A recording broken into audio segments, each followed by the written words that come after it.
To our final broadcast, ladies and gentlemen.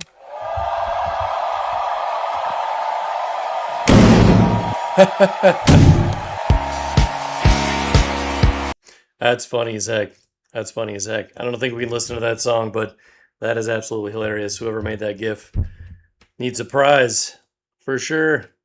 Check this one out. Isn't it interesting that the same people who love to call Charlie Kirk and people who support him fascist are the same ones who celebrate that he was shot because he has a different political opinion than them? Sounds like fascism to me. It is like fascism. It's disgusting these people do these things. America is the greatest country on earth. Check this out. Country in the world. If you don't understand that, you were a dunce. You dance like a caveman. You know, like dance in a way that you have to take a stick and hit yourself on the forehead and just make noises. That's how dense you are if you don't like America. You live here and you do not appreciate it.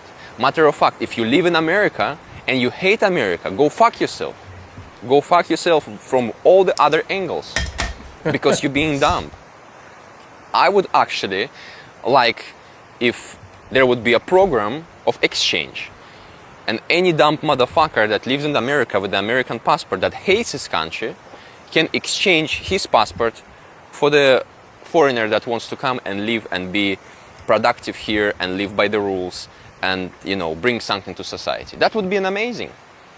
That would be amazing. But the people who talk the most about criticizing the U.S. are unwilling to leave because they know that there really aren't better places than this. That's Matt Vey Moneymaker with his little video here. And here is Rubio. And unique evil. It has always been driven by a hatred, above all else, a hatred for civilization itself. It is a revolt of the worst against the best, a revolt of the weak and the cowardly against the strong and the good.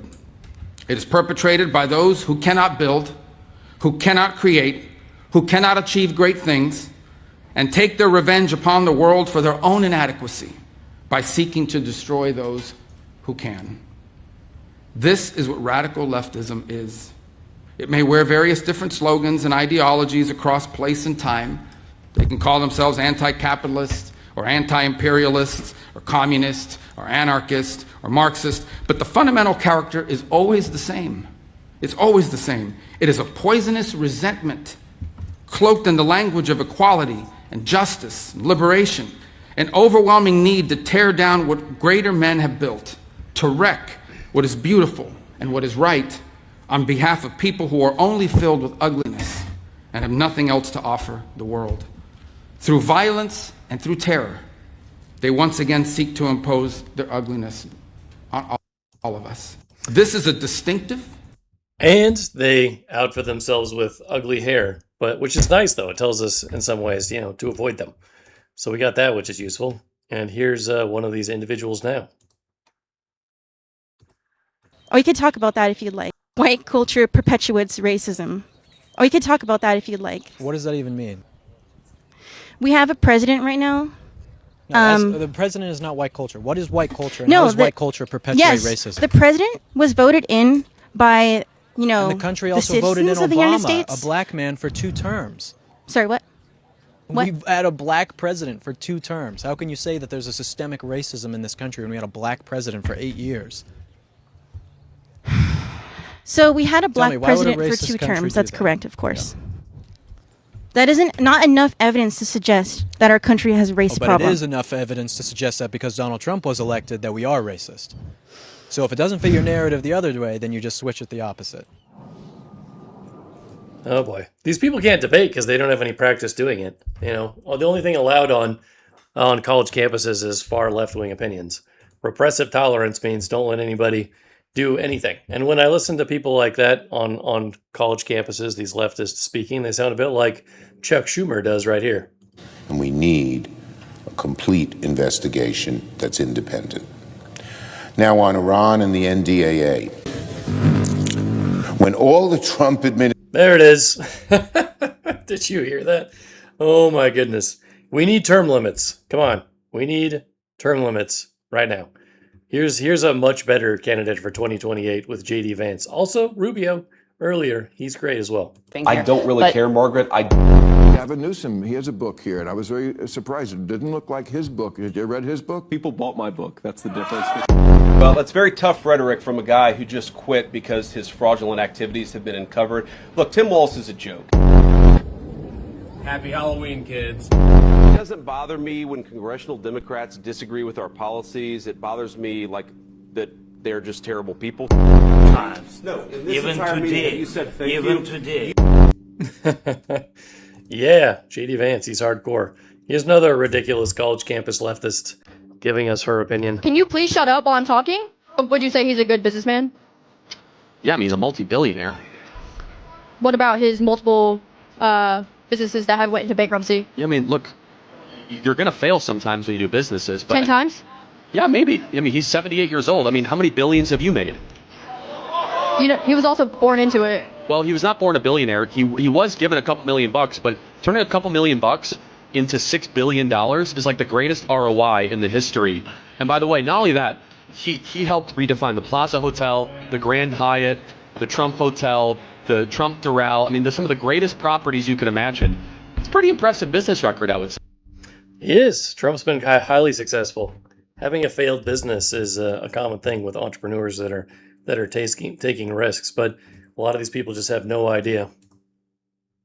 Distracted. This is the first show I've ever done with an interpreter. This is fucking cool right now. Well, I'm trying to learn shit. Retard. Retard. Retard. Retard. Retard. Retard. Retard. Retard. Democrat. Democrat. This is the same thing. It's the same thing.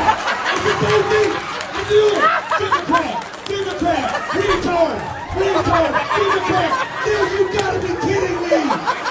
Are you kidding me? I did not set this up, Democrat. Democrat. It's the same thing. I quit. Mommy, good night. I love it. Oh my goodness. That's Jesse Payton comedy. He's pretty funny. Her forcefully.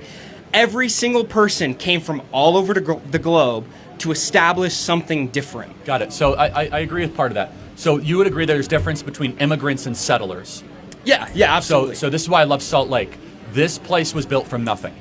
Yes, the Utes were here, but it was nothing, okay? I would disagree with the fact that there's nothing. What was here? What was here is we have civilizations. Hold on. When Brigham Young came here, what was here? Like, are we talking infrastructure? Yes. Or Like, how about, were there laws, governments, city councils, railroads? Yes, absolutely. There were. So there wasn't physical infrastructure, Okay, but laws. Hold When on. it comes to tribal laws, like that's always existed. Well, they were. What tribal laws did the Utes have when Brigham Young arrived?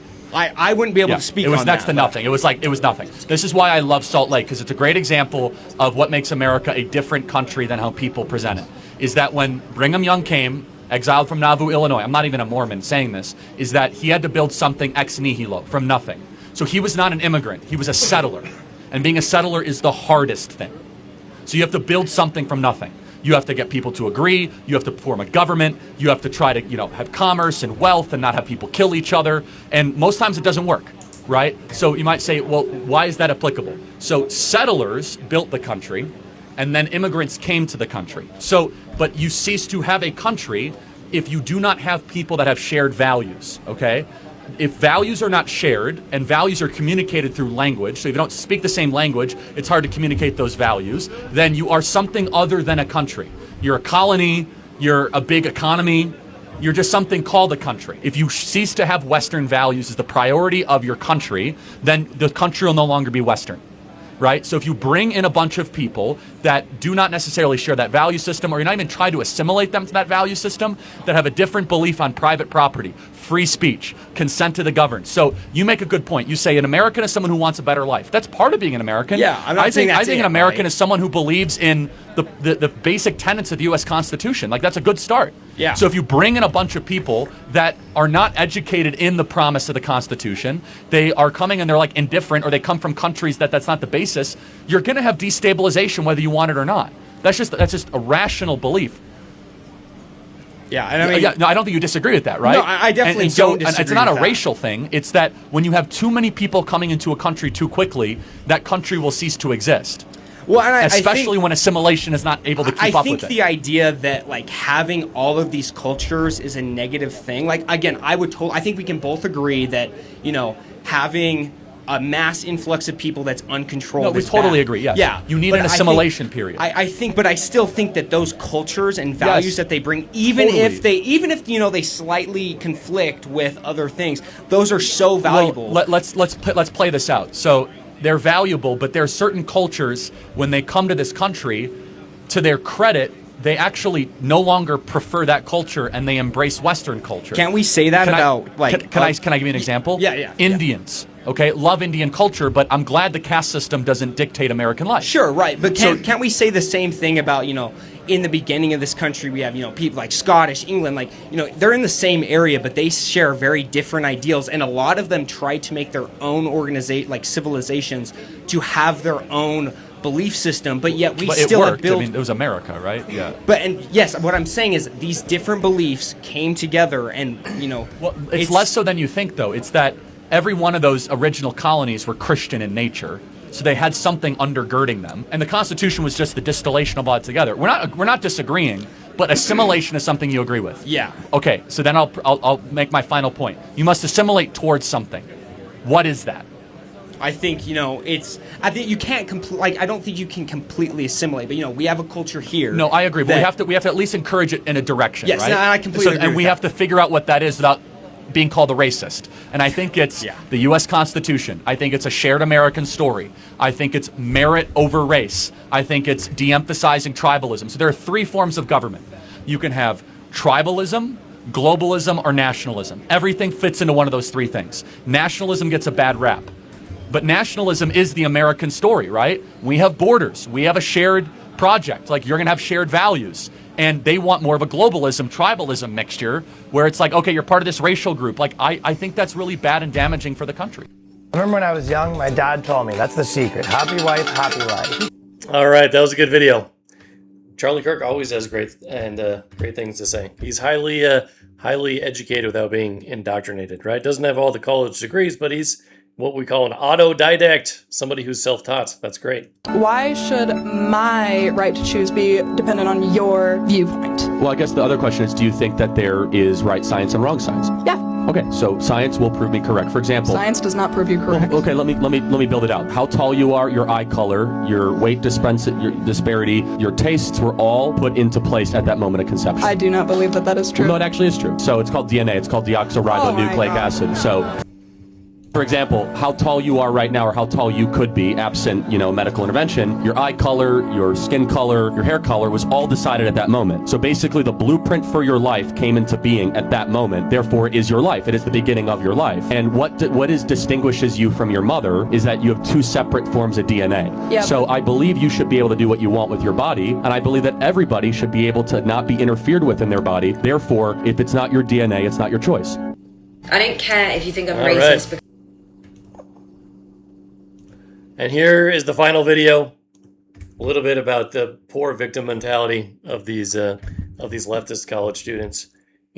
I like this guy. He's new to America, but I think he'll make one of the best of us. I see sometimes that black people be bitching about how they've been slaves and how it's all bad and how they steal into this victim mentality. Motherfucker, everyone was a slave. Everyone was a slave a couple hundred years ago. All right. Matter of fact, I just learned recently that Russians used to enslave Finnish people from Finland, and it was just 250 years ago. They used to go there, kill everybody, take slaves, and enslave them and sell them. 250 years ago. I never heard a Finland guy or a Finland woman complaining about them being, in chains and they being slaves and feeling bad. Look at what they're doing. They building a great country, So all this victimhood mentality is fucked up. It's not going to serve you well. It's the only thing that it does. It stirs you further from your goals. It stirs you away, So you're not going to achieve things that you want because you're just bitching about stuff. All right, there we go. Lesson learned. Don't be a victim. Listen to Charlie Kirk and Marco Rubio and JD Vance, and don't shit your pants like Chuck Schumer. Anyways, thanks for watching this long. Like, share, comment. It's all great. Subscribe. all those YouTube shenanigans. Have a fantastic day.